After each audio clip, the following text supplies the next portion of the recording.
하나님의 말씀, 하나님의 뜻은 1절에서 나오는 것처럼 다른 것이 아닙니다.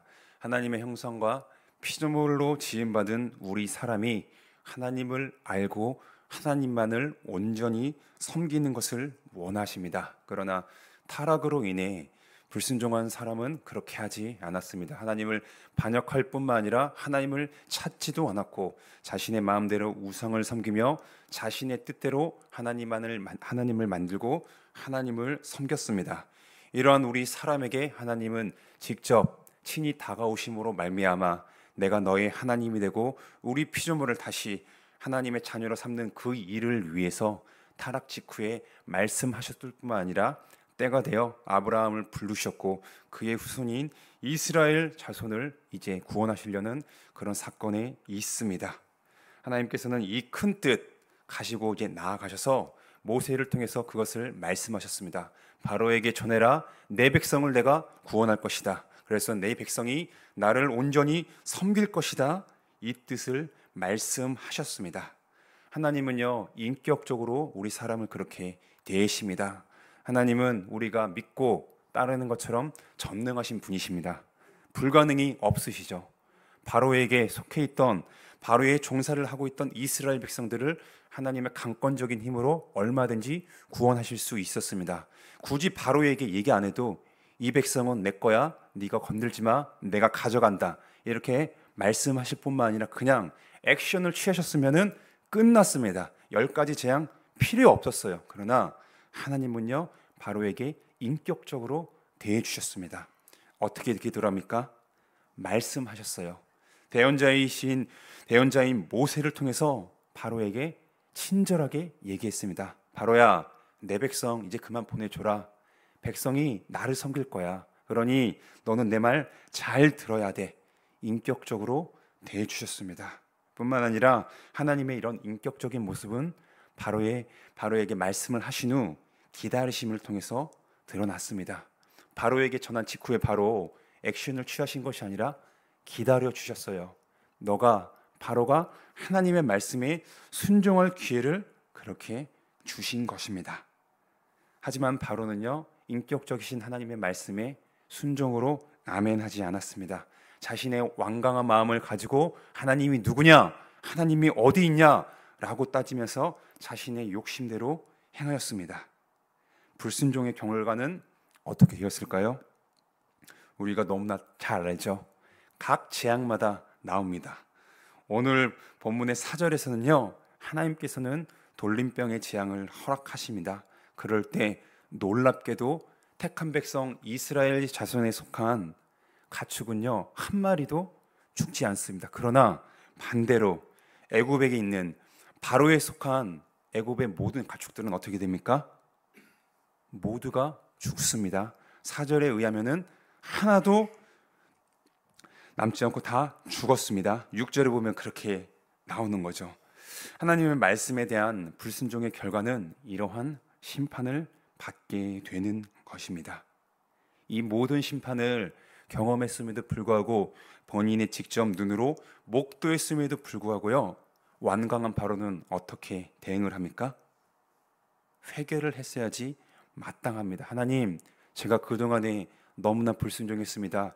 저에게 5가지 재앙을 보여주셨는데 제가 이렇게 완강하게 해냈습니다. 용서해 주세요. 이렇게 나아갔어야 됐습니다. 그러나 바로는 그렇게 하지 않았습니다. 마지막 7절에서 어떻게 얘기합니까?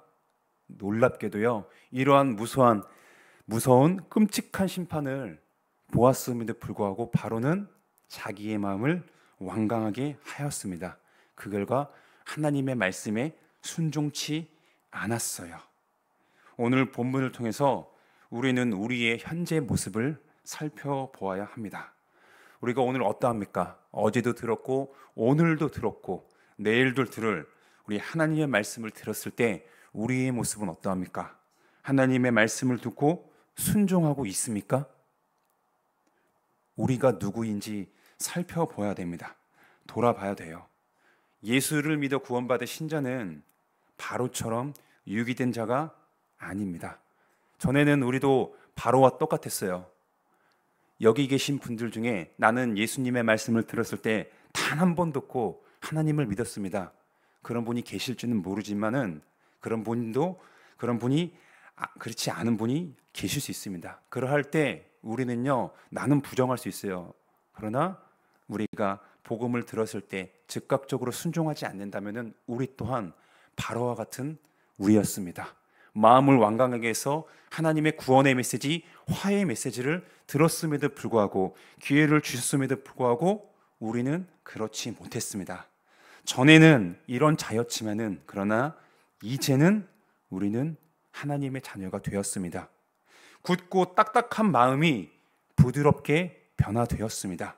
그렇기 때문에 생명의 말씀을 듣고 우리는 구원을 받은 거예요. 하나님께서 에스겔을 통해서 말씀하셨던 것처럼 내가 내 영을 보내서 굳은 마음을, 딱딱한 마음을 부드럽게 하겠다, 그렇게 말씀하셨습니다. 이 에스겔의 말씀이 성령 하나님에 의해서 성취되었습니다. 누구에게 이루어졌죠? 굳고 딱딱한 마음을 가지고 있던 우리에게 이루어졌습니다. 하나님께서 굳은 마음을 부드러운 마음으로 바꾸어 주신 거예요. 그 증거가 뭘까요? 예수님을 나의 구주로 믿고 받아들이는 것입니다. 지금도 우리가 보면은 세상 사람들 보세요. 우리가 복음을 전했고 앞으로도 전합니다. 그럴 때 모두가 다 받아들이지 않습니다. 정중하게 됐습니다 라고 하는 분도 계지만은 완강하게 싫어요 막 하면서 그런 분도 계십니다. 그런 분들을 볼 때 우리는요, 바로처럼 이 사람의 마음이 현재 완악하구나, 완강하다는 것을, 모든 사람이 그렇습니다. 그러나 우리는 어떠합니까? 하나님께서 굳었던 딱딱하고 패역한 마음을 성령께서 우리의 마음을 부드럽게 바꾸어 주셨습니다. 그러나 이런 우리지만은 때로는 우리는 바로와 같은 것 같아요. 부드럽던 마음이 딱딱해질 때 있습니다. 차가워질 때가 있어요. 왜 그럴까요? 우리 안에 지금도 존재하고 있는 죄성 때문입니다. 내 안에 바로가 완전히 사라지지 않고 꿈틀꿈틀 거립니다. 여러 가지 환경에 의해, 아니면 내가 타고난 그런 성향에 의해 내 안에 있는 숨어있는 바로가 어느 순간 어떤 사건, 일들로 인해서 마음이 완강해지고 딱딱해질 때가 있습니다. 그럴 때 우리의 반응은요, 본문의 바로처럼 행동을 합니다. 하나님의 말씀을 순종하지 않아요. 순종하지 않을 뿐만 아니라 듣지도 않습니다. 들으려 오지도 않아요. 이러한 기간이 지속되면은 어떻게 될까요? 하나님께서는 우리를 심판하십니다. 구약의 이스라엘 백성들을 우리가 기억합시다. 그 중에서도 사사시대 우리가 너무나 잘 알잖아요. 어떻게 돼요? 하나님의 말씀에 불순종했을 때 하나님께서는 움직이십니다. 이방인들을 통해서 하나님의 백성들을 심판하십니다. 이러할 때 동일한 심판이지만은 본문에 나온 바로와 구원받은 우리에게 있어서는 그 성격은 다릅니다. 바로와 애굽 사람들은 그 하나님의 심판이 파멸로 가는, 죽음으로 가는 그런 심판이었어요. 그러나 반대로 구원받은 하나님의 백성의 우리들은 하나님의 심판이 어떠한 성격일까요? 파멸이 아닌 징계입니다. 잘못된 길을 엇나가고 있는 우리들을, 사랑하는 아들을 다시 올바른 길로 돌이키기 위한 하나님의 주권적인 행동입니다. 그래서 히브리서의 기자가 우리에게 얘기하잖아요. 징계가 없는 아들은 사생자자, 너희가 친아들이기 때문에 잘못된 길로 갔을 때 하나님이 너희를 징계하신다. 그 하나님의 마음을 알고 너희는 돌이켜야 된다라고 히브리서 12장에서 우리에게 얘기하고 있습니다. 혹시 우리 성도님들 중에 뜻하지 않는 어려움을 만날 수 있습니다. 우리가 너무 잘 알잖아요. 예수님을 믿을 때 우리는 내가 원하는 대로 만사형통한다, 다 아닙니다. 어려움을 겪어요. 내 잘못으로 인해서 아니면 타의에 의해서 어려움을 만납니다. 근데 그러할 때 우리는요, 나의 잘못, 내가 혹시 순간적으로 판단 미스한 게 아닌가? 라는 것을 정직하게 돌아볼 뿐만 아니라 동시에 현재 내가 하나님께 지금 불순종하고 있는 것이 아닌가? 라고 그렇게 돌아봐야 됩니다.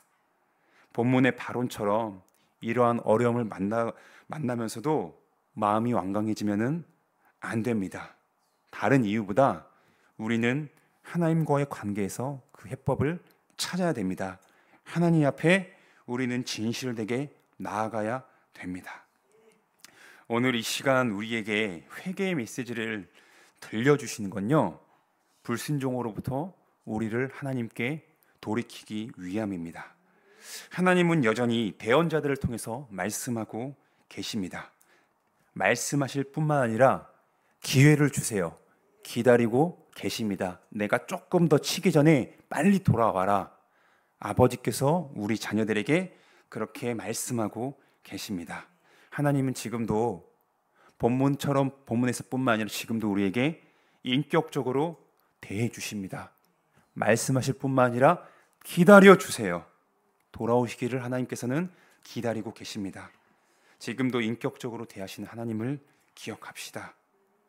이에 더하여 우리는요, 인격적이신 하나님께, 우리 또한 하나님께 인격적으로 반응합시다. 인격적인 반응으로 화답합시다. 하나님을 사랑하는 마음으로 그 말씀을 우리가 기쁘게 받아들입시다. 우리에게 주신 성경 66권 다 읽어보시면 알겠지만은요, 때로는 무시무시한 메시지 있습니다. 내가 널 사랑한다, 이 메시지뿐만 아니라 회개해라, 돌아와라, 이런 심판의 메시지도 있어요. 그럴 때 우리는 내가 원하고 내가 듣고 싶은 말만 하나님의 말씀이야, 이게 아니라 때로는 나의 아픔을 힘들게 할 수 있습니다. 그럴 때 우리에게 주신 성경 누구의 메시지입니까? 하나님의 말씀입니다. 하나님이 어떤 분이세요? 예수님 안의 수리의 아버지 되십니다. 우리를 사랑하시는 아버지께서 말씀하실 때 그 메시지가 서로 회개 메시지라고 할지라도 그건 어떤 내용일까요? 어떤 결과를 원하시며 말씀하실까요? 돌아오라는 그런 하나님 아버지의 마음입니다. 이것을 기억하면서 우리가 혹시 기도할 때 나의 죄악을 성령님 들춰내 주시옵소서, 하나님께 나아가 회개할 수 있도록 나의 마음을 부드럽게 하여 주시옵소서, 기도할 뿐만 아니라 회개하여 순종의 길로 나아갑시다. 우린 바로처럼 유괴된 자가 아닙니다. 선택된 자들입니다. 성령님께서 우리에게 듣는 귀와 부드러운 마음을 주시기를, 그리고 행할 수 있는 힘을 주시기를 이 시간에 같이 기도할 때 구하도록 하겠습니다. 제가 마무리 기도합니다.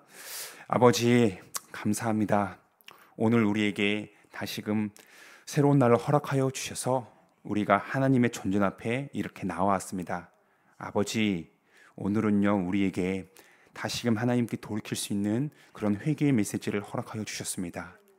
이 땅에 사는 사람, 하나님 앞에 완벽한 사람이 없습니다.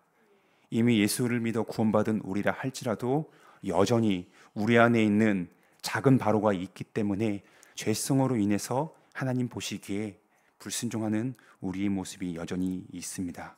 그러할 때 하나님은요, 우리에게 다시금 말씀하십니다. 기회를 주십니다. 회개하라, 나에게 돌아오라. 우리를 구원하신, 우리를 지금도 너무나도 사랑하시는 하나님께서 인격적으로 대해 주십니다. 우리는